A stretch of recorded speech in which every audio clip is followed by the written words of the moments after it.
The EP Podcast. Heard everywhere podcasts can be found, and always at theeppodcast.com.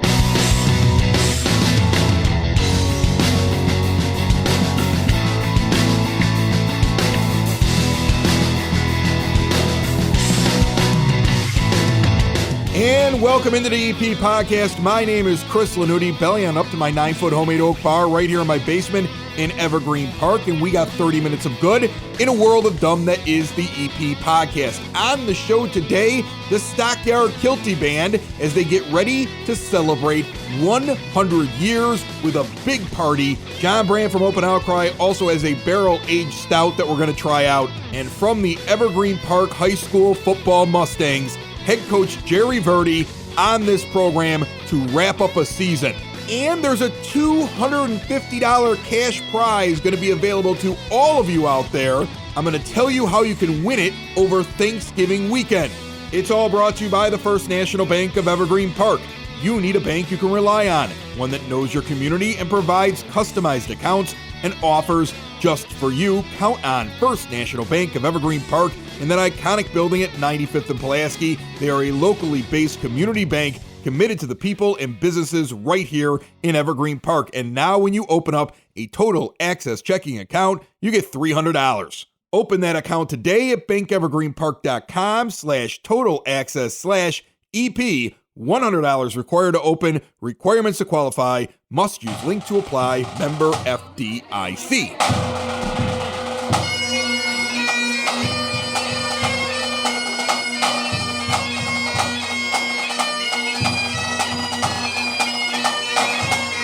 Sitting down here, I got a crowd at the 9-foot homemade oak bar. We are every bar stool down here, and why not? Because first of all, this is a big group. I mean, if you would have brought everybody, Matt McKee, from the Stockyard Kilty Band, it would have been, well, I would have needed a bigger basement, correct? I mean, how many guys you got in your entire group?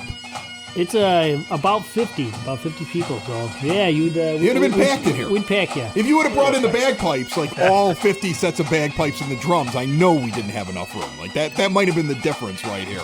And I want to welcome Matt McKee, Dave McKee, and I don't know why Chris Brett is here. He just he hooked up the entire thing. I know Chris from the neighborhood. Do you play bagpipes? Is this something I don't know about? No, I'm the least talented person in this band. I just I carry the flag for him, but my son's a drummer. Oh, okay. So you're like the promotions guy. No, I'm just the hanger-on. You're the roadie. Yes, I do. He's the glue. Don't let him fool you. He's the glue that holds us. He's like one of those girls that hang backstage at the metal concerts to meet the band. That's what you are. And damn proud of it. Right, but for guys that play bagpipes, get Chris Brett. That's how that works. So we luck out. He brought over beer. You brought over what I've been drinking here lately. I've been telling people this. I think I've said it on the show that I'm on a Guinness kick right now because first of all, I'm fat. And secondly, I don't like light beer. So I was like, I realized that Guinness has barely any calories. It's almost like a light beer. It's the Irishman's light beer. And I'm like, that's it. I'm on Guinness from now on. So it's Guinness and whiskey. Those are my only two things these days. Is that why you drink it too, for the weight loss benefits? Yeah, that's right. As you can see, I try to keep myself nice and thin. So for the ladies. Matt, Dave, tell me a little bit about what's going on with your group, okay? First of all, the bagpipes, they're glorious. I see you at all these different events. Normally I see you around St. Patrick's Day when it's your busy time and you guys just look stressed. Like you're relaxed down here right now because it's November. First of all, do you do very much during this month? Are you at a Thanksgiving Day parade? Or are you just basically doing weddings? What are you guys normally doing this time of year? It's mostly weddings and funerals, those type of things, but there's still things happening. Blue Island Christmas Light Parade's coming up, so we'll be playing that in a couple weeks. So it's a year-round event. You know, all the time there's something happening we could play at. So it's pretty crazy. The wives love it. But you have a 100-year anniversary coming up, right? That's the big thing. Is this truly the 100th year? It's not really 101 and you had to wait a year because of the pandemic, right? Is this really the 100th year? This is the 100th year. All right. Formed in Any original members still kicking in the band? There's Chris.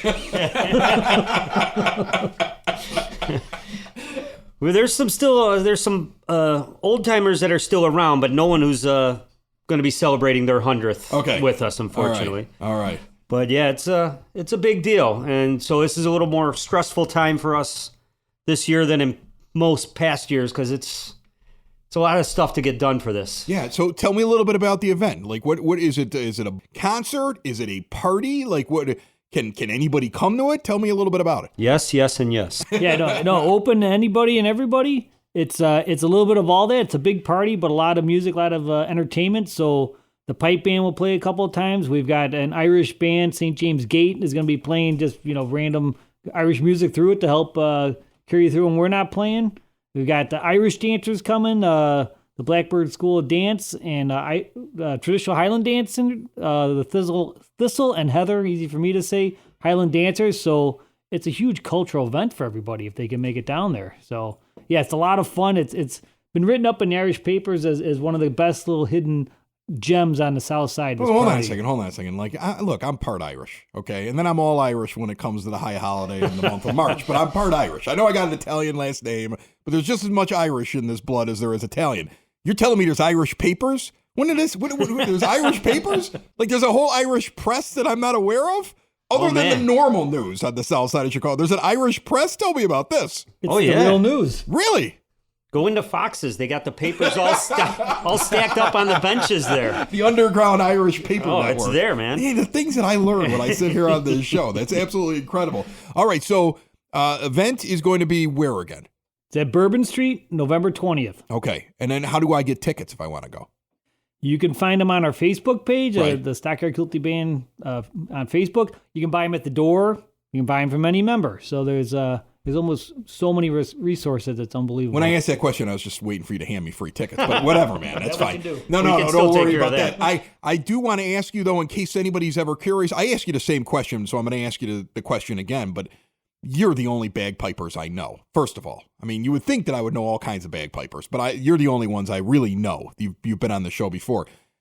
How does somebody get involved in being a bagpiper? Like, I know mostly this answer already because I've asked this before, but somebody might be listening who doesn't know. Is this a family thing? Is this hey, I always wanted to do this, I should just reach out to Stockyard Kilty Band and they'll teach me, or there's a class I should take? Like, how does somebody get into this?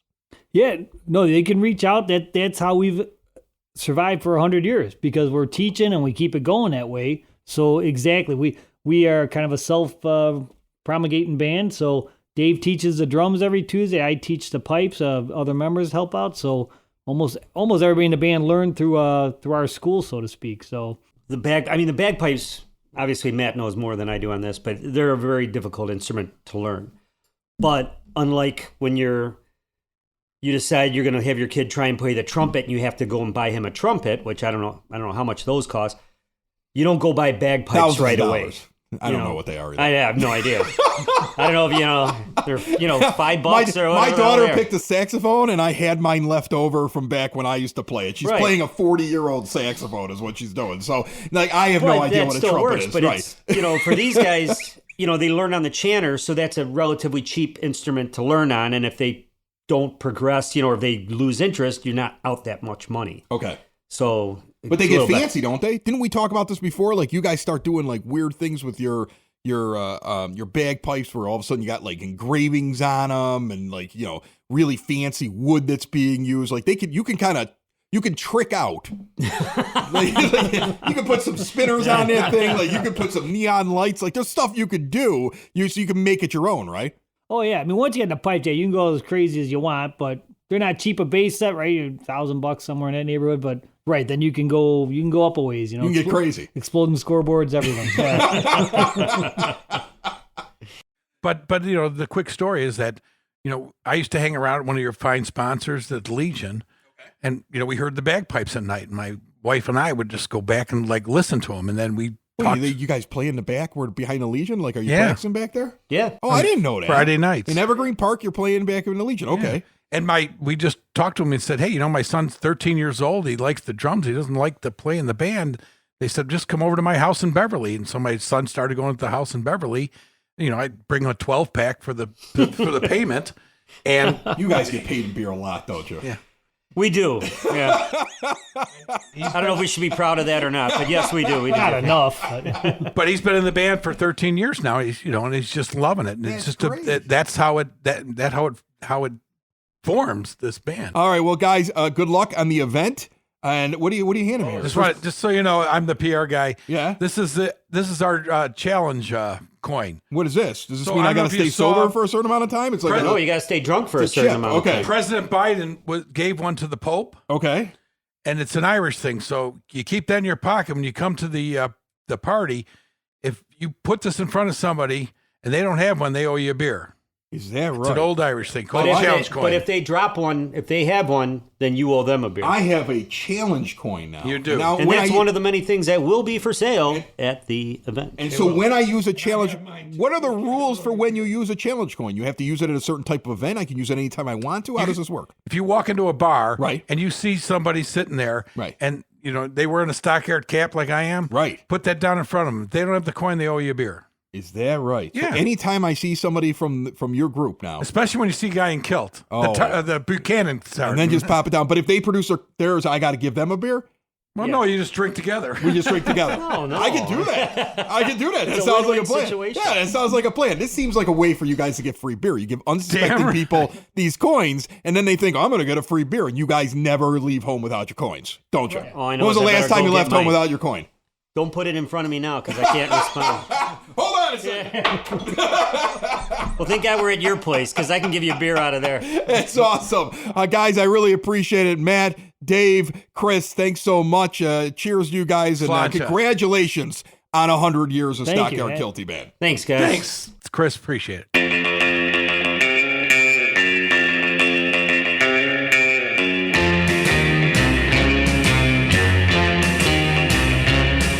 It is now time for your EP podcast, Word on the Street, brought to you by the Evergreen Park Chamber of Commerce, announcing right now here on this program, coming November the 27th, later on this month on Thanksgiving weekend, the Evergreen Park Money Tree Hunt. You will be looking for a money tree hidden at a business in Evergreen Park, and the first person to find it will win $250. This is a one-day contest taking place on November the 27th and kicking off at 9 in the morning. A starting point will be provided to you, and then you start looking for the treasure, following the clues, going from spot to spot in Evergreen Park, racing against your neighbors to try to get that $250. And the EP podcast is involved in this thing. We have so much to talk about with the EP Money Tree Hunt. Kelly Maroney from the Chamber on the program next week. There is no purchase required to be a part of this, but you do have to register in advance. You can start doing that right now at evergreenparkchamber.org. Get more information there as well. Another fun event coming up this month on Saturday, November the 20th, the annual Family Turkey Shoot put on by the Evergreen Park Youth Department, and it's open for all 4th, 5th, and 6th graders and their parents or guardians.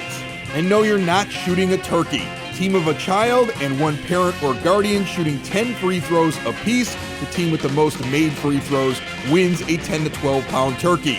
$8 per team, happening at the Activity Center, 3 p.m. at 3220 West 98th Street.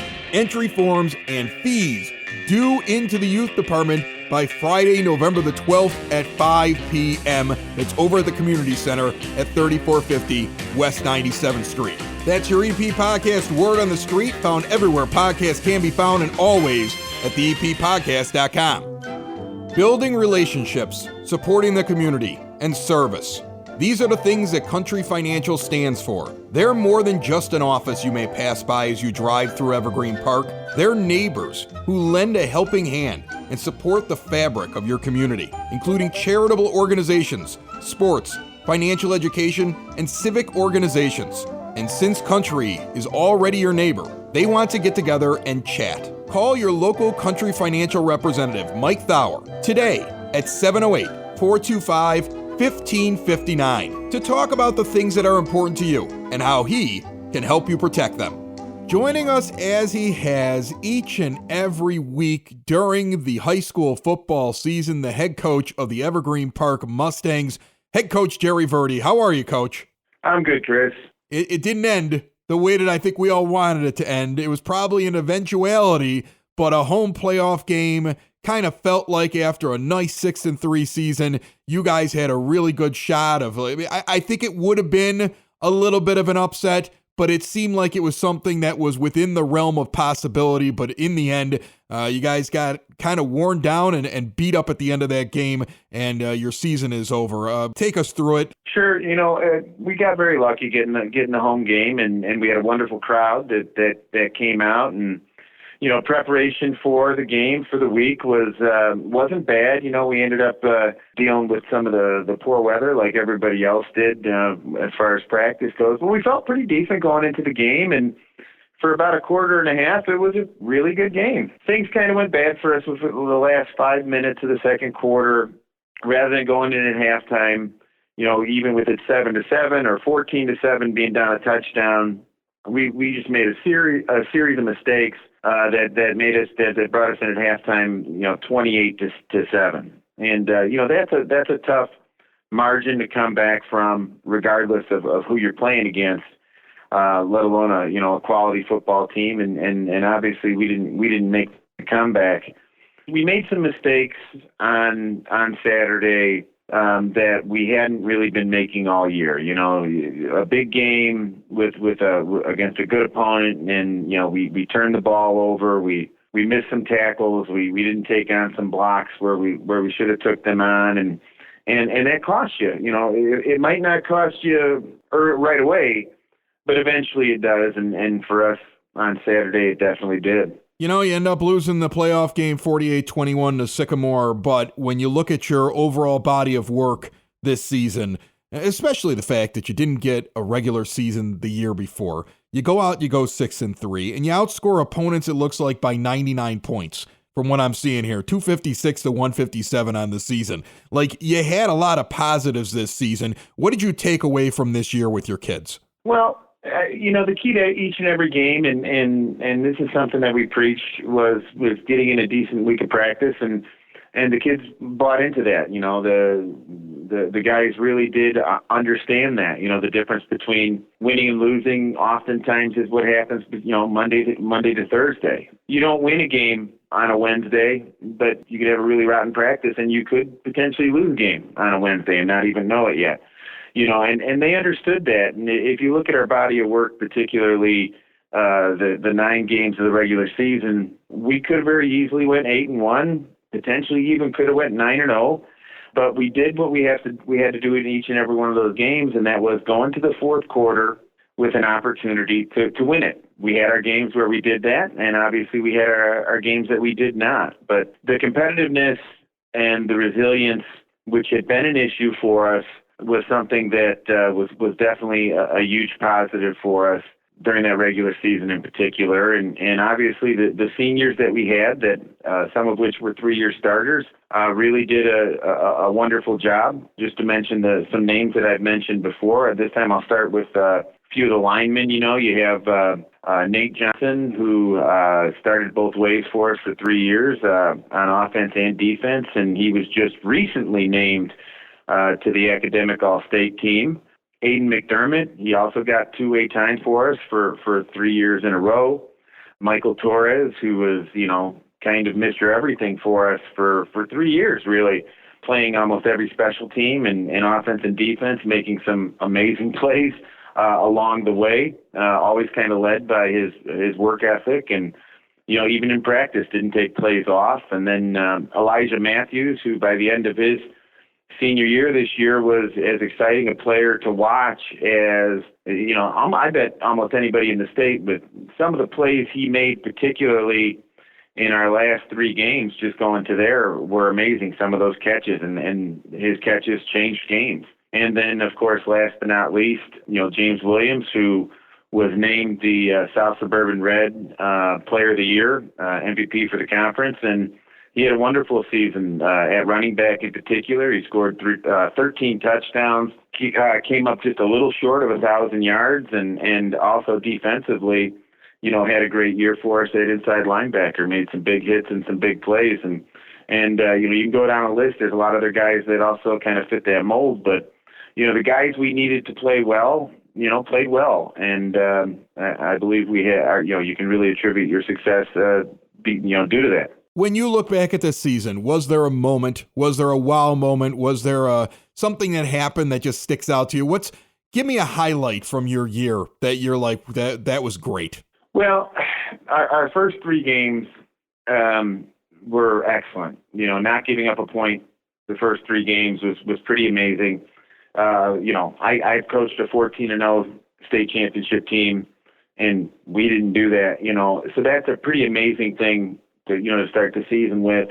There's a lot of different moments in the season that you'll always remember, some good, some bad, but maybe the most important situation for us was homecoming, playing against Argo, winning that game 14-13, and doing it in a manner where we came back and had to really steal the game from them, because we lose that game and you kind of almost are in a situation where you're gonna leave the season on the field that night, and obviously we would have finished out and maybe we could have pulled off 5-4 or something like that, but the resilience we showed that night with all the distractions that homecoming brings, and for a high school team, there's a lot of distractions on homecoming.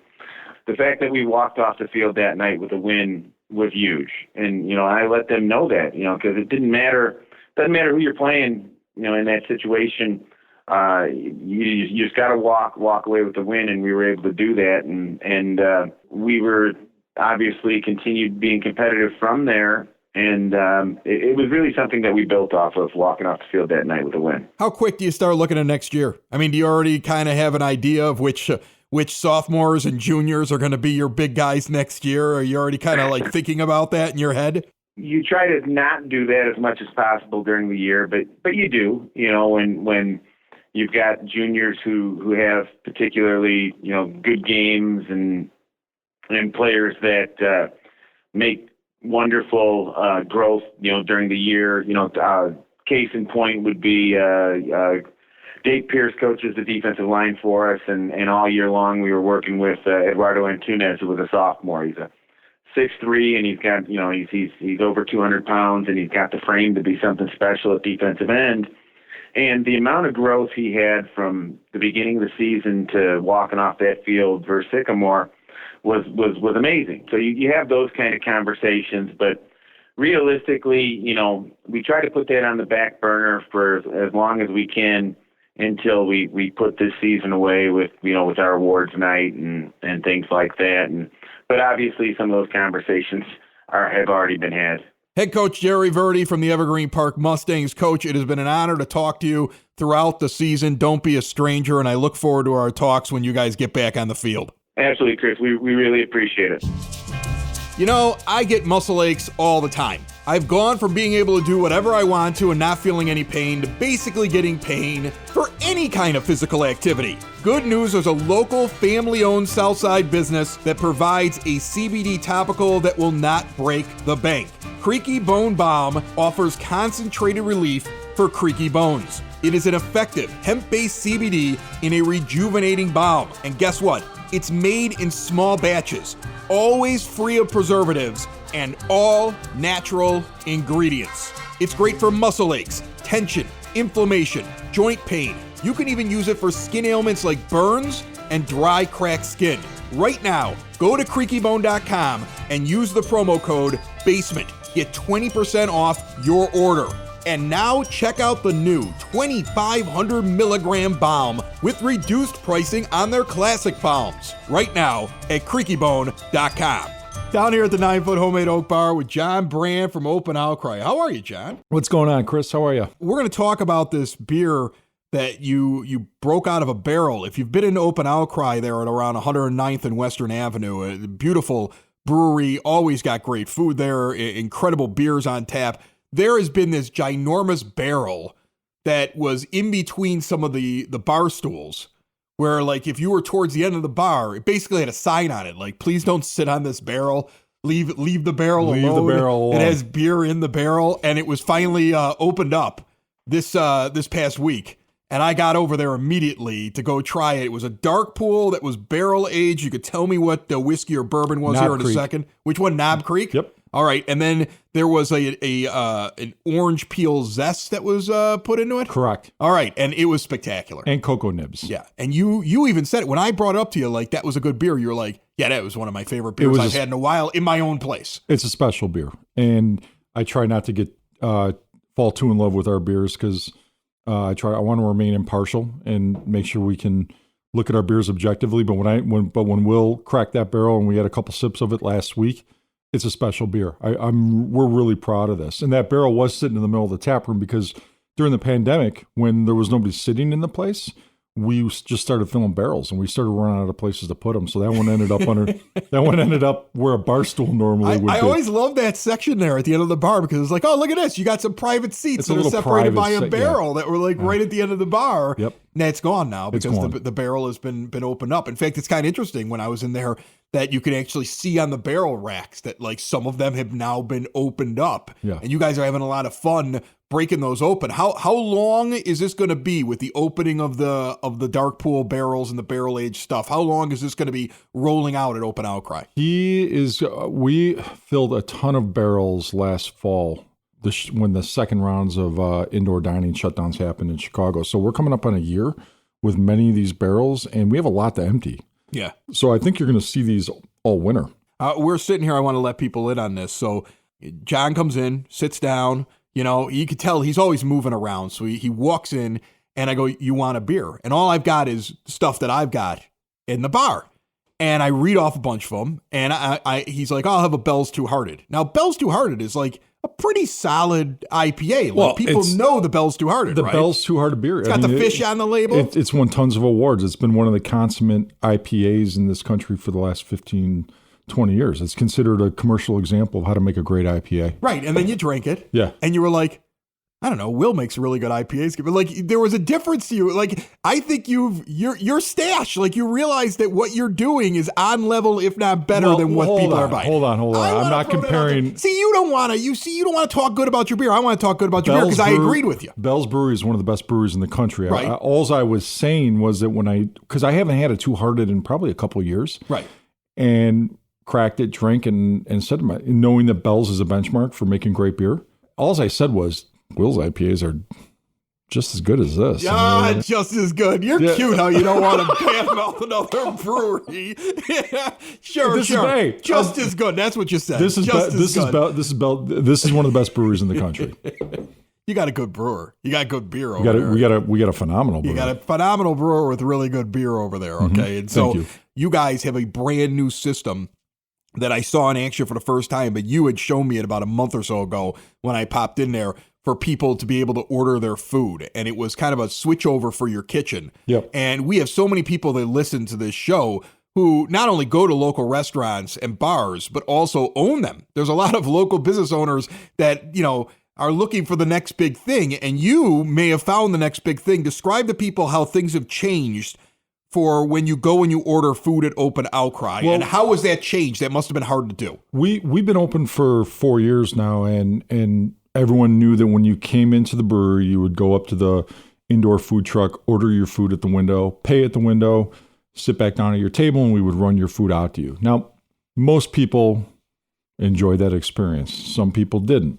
Over time, we decided that providing a more traditional restaurant experience where you sit down at your table, you place an order with a server, and food and drink is on one bill, probably is the next step for us. So we actually converted to that about a month ago, and it's been going fantastic. While we did that, we also incorporated contactless ordering and payment at your table. So every table now has a QR code, and if you choose to scan the QR code, send your drink and food order in through your phone and pay on your phone and tip on your phone, you don't necessarily have to wait for a server to come around and take your order. Or you can do both.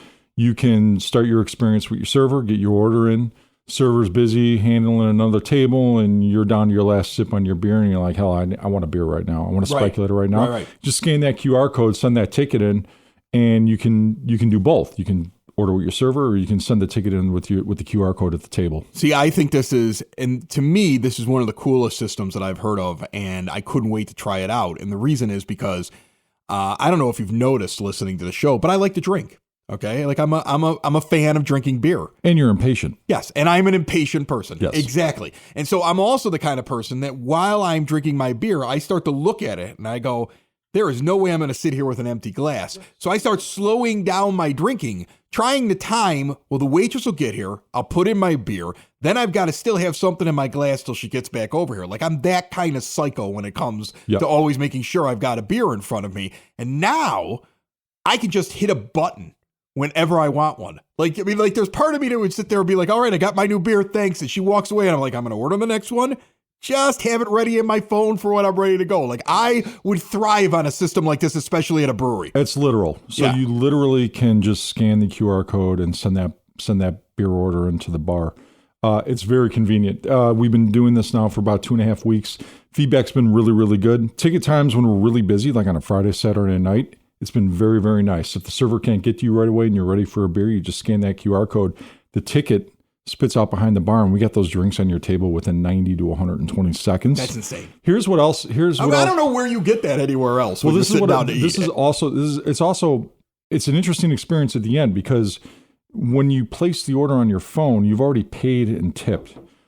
So let's say you sit down, you don't even have contact with the server throughout the experience. They'll come by and check on you and say, hello, how you doing? Can I get you anything? You're like, no, I'm using the QR code. I'm ordering through my phone.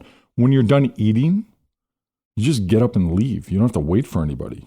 You just get up and walk out the door. Because is that going to freak out your servers? Like, I'd be like, did they pay? Like, I'd be nervous if I was working at a restaurant. Somebody just got up. It's an odd experience. When I've gone into bars and restaurants to test, because we tried this system out at other places that are using the same thing. When you were done, you were like, okay, you're drumming your fingers on it. And you're like, oh wait, we can just go. Right. We've already paid. Right. We've already tipped. You just leave. But you feel weird. It feels strange. It feels strange, but it also feels good because you can just get up and leave. You take the last sip of your beer, get up, and just get up and walk out the door. John Brand, Open Outcry. Check them out at 10934 Southwestern Avenue. Thanks a lot, John. Pleasure, Chris. Thank you. Another show is wrapped up. Another show's in the books. Another show is wrapped up. And then by the looks, it's going to be a good one. And we'll see you next week. And the nudist basement. And the nudist basement. Another show is wrapped up. Another show is wrapped up. Another show is wrapped up. And it's in the books. Another show is wrapped up. Another show is wrapped up. And by the looks, it's gonna be a good one. Nudist basement. Broadcast basement. The nudist basement. The broad basement. Slancha. The EP Podcast. Heard everywhere podcasts can be found, and always at the eppodcast.com.